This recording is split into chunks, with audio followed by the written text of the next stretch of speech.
Hello साथीहरू, म र साहेब चाहिँ सिलगढीबाट आएको। अन्त साह्रो जाडो भएर चाहिँ बाइक यहाँ रोकेर, रोड यहाँ छ है।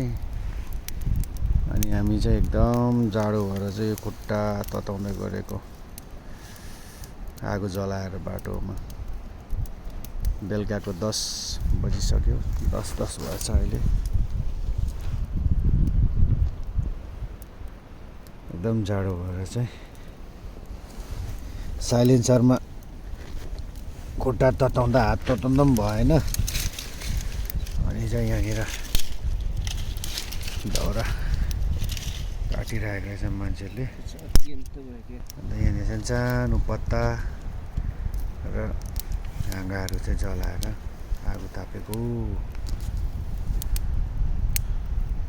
साह्रो छ है, साह्रो छ जाडो महिनामा बाइकमा हिँड्नु।